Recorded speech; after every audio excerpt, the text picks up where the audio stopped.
Goeiedag dames en heren, mijn naam is Sylvester Kutsie en ek is van Time to Talk. Ek sit hier met Edward Mostert, beter bekend as Mossie.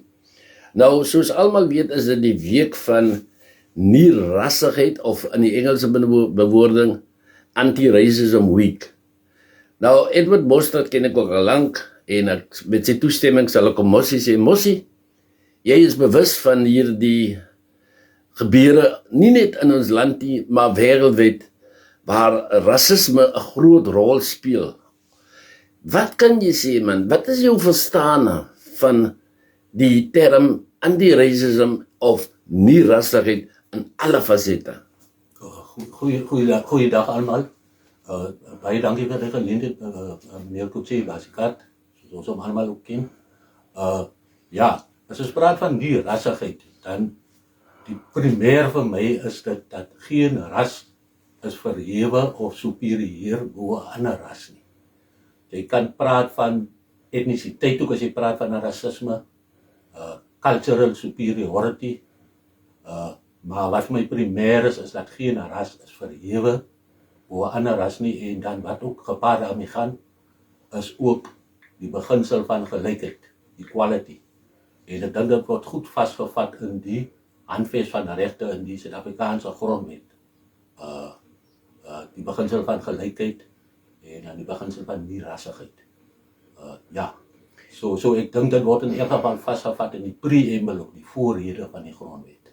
Die beginsel van nie-rassigheid. En as ons nou praat van aan die einde van die week, na die einde van die naweek toe, Saterdag is 'n menseregte dag. So self die Verenigde Volke of die Verenigde Nasies, die United Nations, erken daai beginsel en is deel van die United Nations Conventions en ander relevante dokumente. If we want to prevent racism in the workplace, in the community as such, what will be your suggestions to take our country, our whole world forward in that regard? I think the whole concept of non-racialism is, accompanying that is the principle of tolerance. You must be tolerant towards another person's belief, another person's culture, another person's religious practices, and all that. I think, internationally also, this current war in the Middle East, it's quite a good example of what can happen when people don't tolerate each other's belief. What was simple in the past, also the apartheid past of South Africa. You were even in America, the Afro-American so-called Negroes, they were also, denied basic rights just because of the color of their skin. And Martin Luther King Jr. Put it quite well when he referred to, in his I Have a Dream speech, that in the future people will not be judged or evaluated on the color of their skin, but on the content of their character. Then, on that also, if we talk about the apartheid's legacy, whereby we saw a lot of injustices that did affect, how can one say that we want to change it for the present day relationship and the systems in our society? Yeah, we must practice what we preach. The Constitution is a let me call it a code of good practice. If you implement it, the Constitution, in our daily lives, regarding legislation, regulations, policy, and all that, then it must cipher through to the shop floor, the workplace, everyday life, in church, in schools, everywhere, in sport facilities. Like for instance, in the past, there's apartheid legislation like the Group Areas Act, in the Social Amenities Act. Some things that people take for granted today, like for instance, in Sterrenfontein. You know quite well, Basi, that in Sterrenfontein we were not allowed in Sterrenfontein in the apartheid years.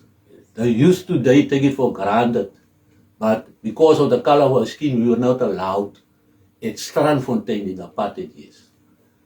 Even in the 80s, 90s, I think since the early 90s or the late 1990s, we were allowed in Strandfontein. And usually during my school days, we usually went to Papendorp. That was our beach. Yeah. And the Strandfontein was the beach of the whites. So it's a denial, racism is a denial of basic human rights, your inherent human dignity. That's a denial of that. So tolerance is very important. Tolerance is very important. The respect for one another. The Equality Act make it illegal. It's actually an unfair, automatically unfair dismissal in the Labor Relations Act if you discriminate a person based on the color of his skin or his race, his religion, etc., etc. Would you agree with me if I summarize what you have said in a short is that what needs to be done in our life today is the following, by example, that we had to confront certain privileges, that it must be a community-led driven change aspect, so all to get involved, and then lastly that we had to breach the devices. Do you agree on that? And then after that, you can just give me a last shout out that anything that you want to say, specifically on the anti-racism week as such. Yeah. I totally agree. It's an individual effort, but it's also a collective effort, a community effort to address this issue of this phenomenon, if I can call it that, or this practice of racism.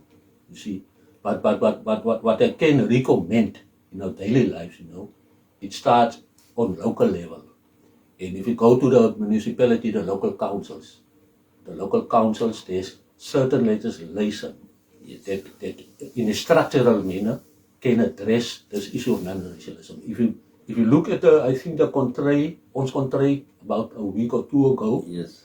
people must make inputs and comments when there's an advertisement regarding certain policies,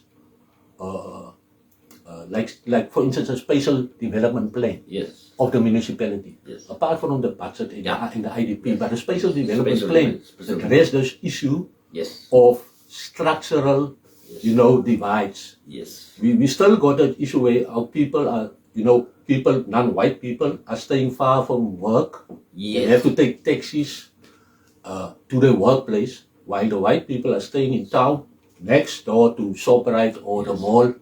It's within walking distance. Yes. You see. So it's still that pattern of the past, the spatial pattern of the past. We have to address those systemic, structural issues in our communities. And the only way we can do that is through active participation in public participation processes. Precisely. And especially regarding comments and inputs on certain issues like the spatial development plan that have to be addressed in a positive way.